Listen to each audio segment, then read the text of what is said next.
Wednesday, and here I am back at it, as I said I would, sticking to it. Still a very strange process, this talking to a camera thing, but it works, I suppose. So anyway, thank you all for the great feedback from the video last week.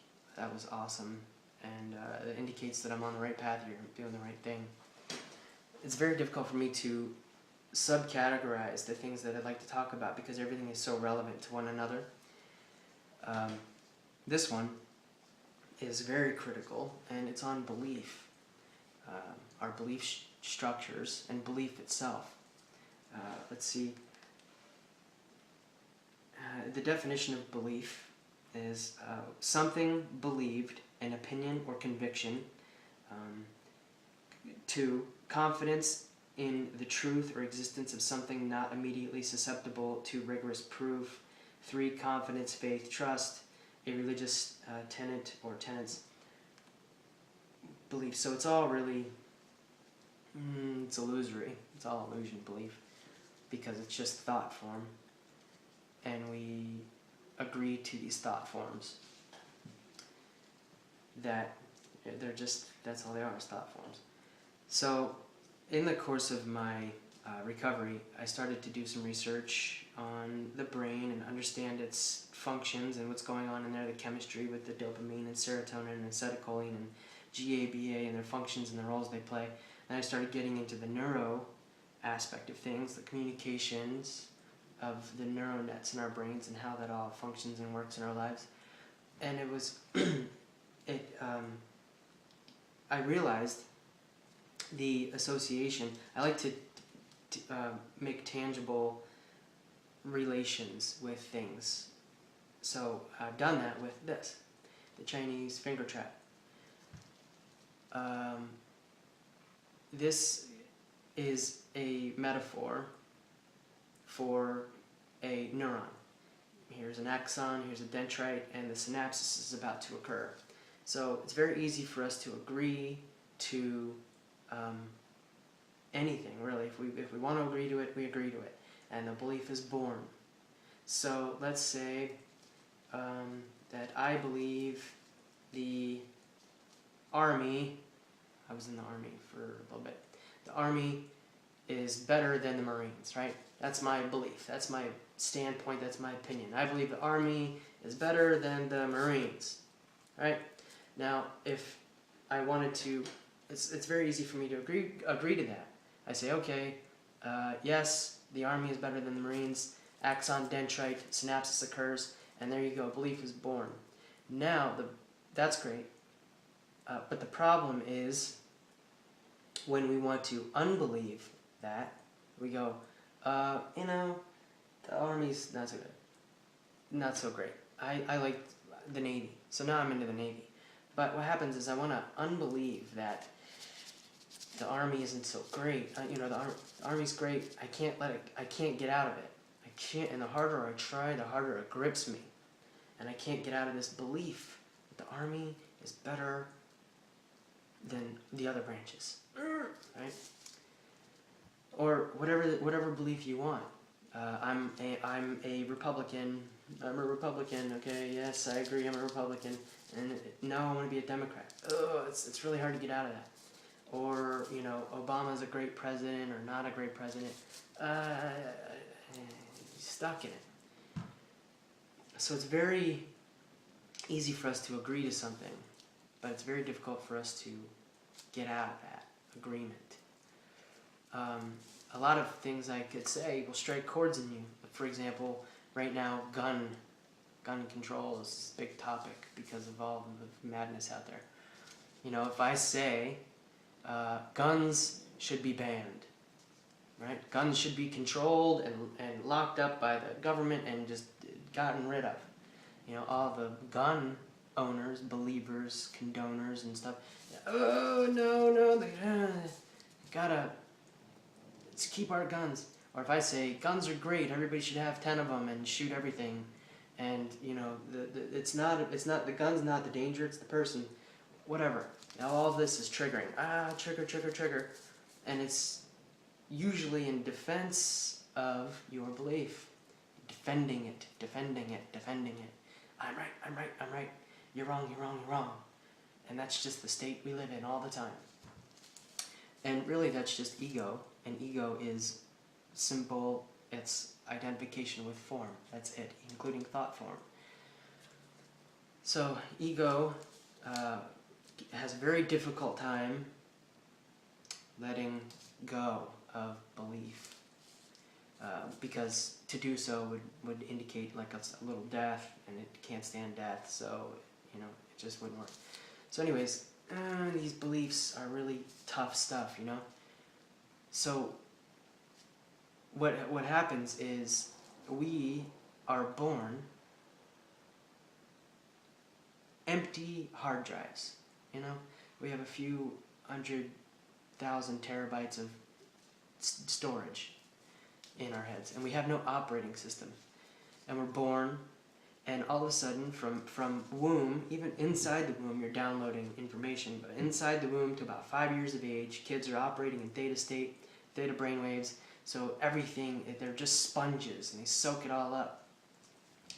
And we soak it all up from womb to 5.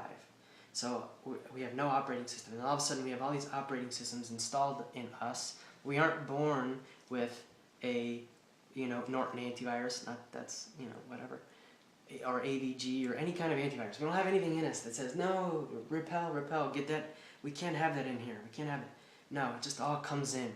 So whatever we're raised with, our parents' belief structures, societal belief structures, our cultural belief structures, our church's belief structures, our school belief structures, whatever it is that's going on, whatever being fed to us through the TV or the radio, ambiently in the car, whatever, from womb to 5, just being pounded with information, with software, downloads, belief systems and belief structures, and we can't repel them. They just come in, and then there they are. And then, for the rest of your life, you're operating off of this baseline software. So let's say, for example, you're born in 95. I was born in 73. But let's say someone's born in 95 and they're operating off of Windows 95. It's shoved in. Windows 95, Windows 95, Windows 95, right? And here we are in 2013, and really like Mac's taking over. And you have this, you have you have the Windows 95 software that's been upgraded, and then people just straight up switch from Windows to Mac platform. Now it's a whole different operating system. But here you are, still working in Windows land, and everyone else over here is running off of Mac. You can't even... You're stuck with this old information, this old paradigm that was just shoved in there, and you don't even realize it. Now see, what happens is that you had all this programming. Program, right? Neurons connecting and communicating. Not just one, but let's say a belief. Let's say you have 100 billion neurons in the brain.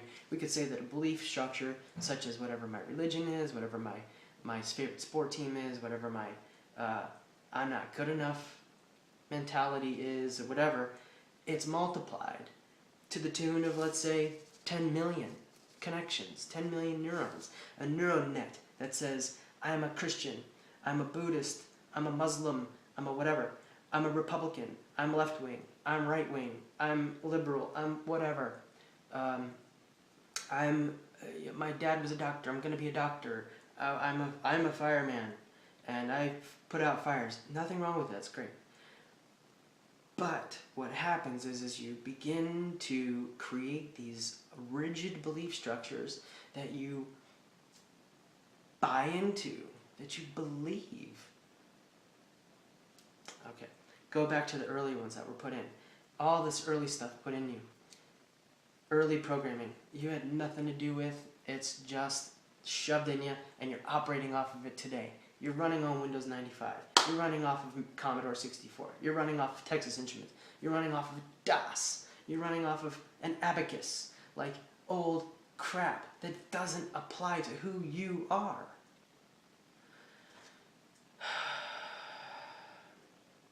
the more one defines themselves, the more they cannot know who they really are. And we have such a habit of defining. We've got to define, we've got to label, define, label, define, label, label, label, define, define. We got to know. It's a blade of grass, it's a tree, you're a teacher, you're a mechanic, and it just, and then we got to stick to it, because we can't get out of it, right? So what happens is if we can figure out how to let this go,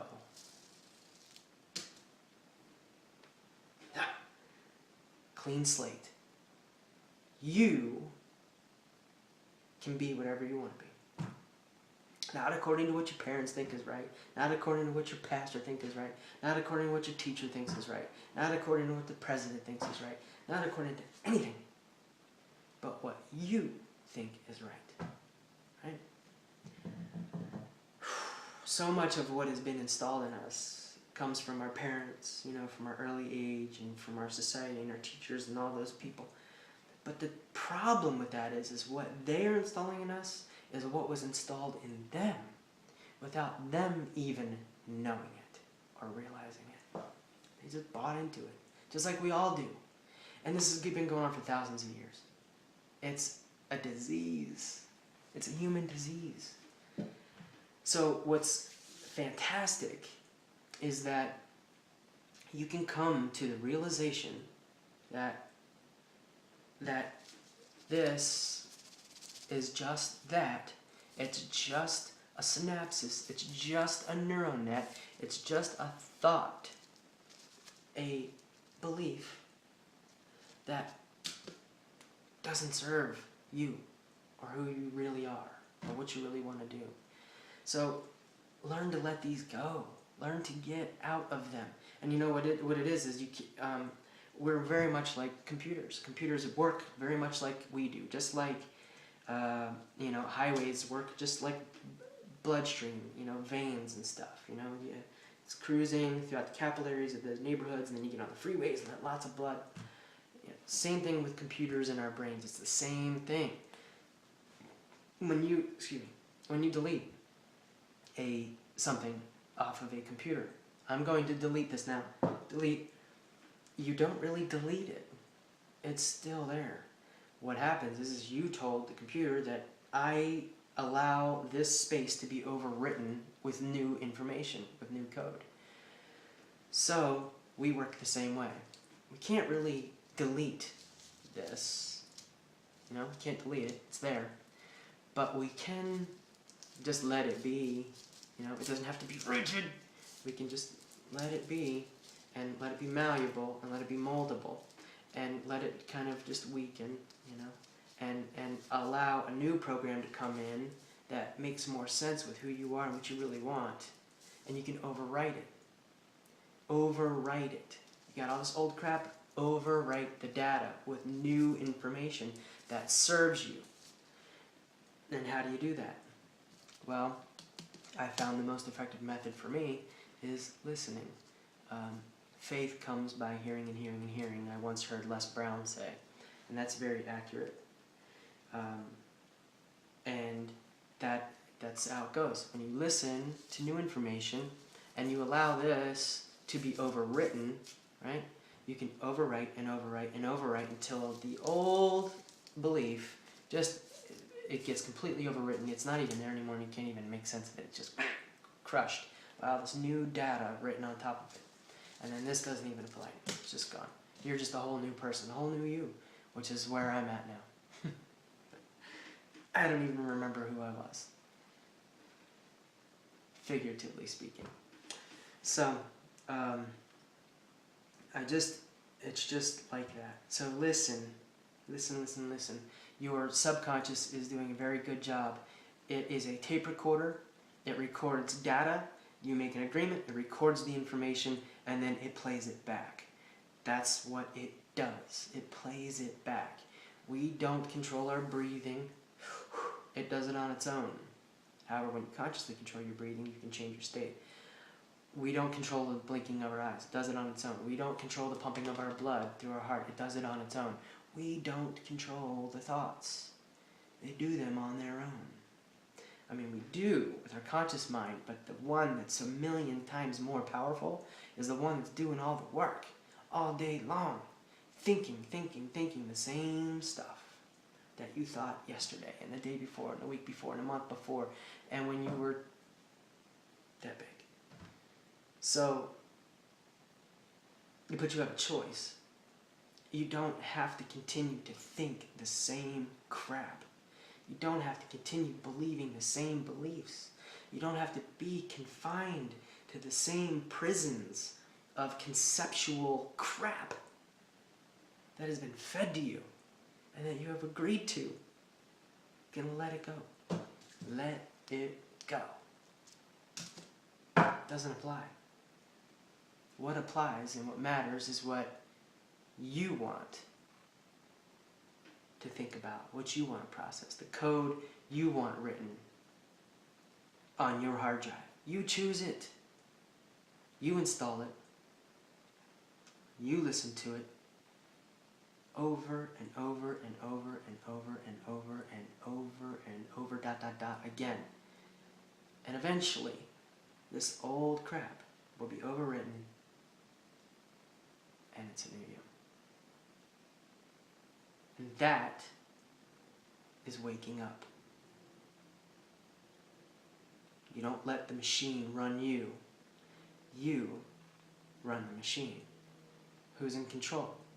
You or your mind? I say, we are. Rewrite. Peace. Oh yeah, and before I forget, please do me a favor, if you like what I'm talking about, if you like the discussions, click like and maybe even subscribe to the channel and maybe even leave a comment down there. That'd be awesome. Just saying, that'd be cool, I'd appreciate it. And I'll see you next Wednesday.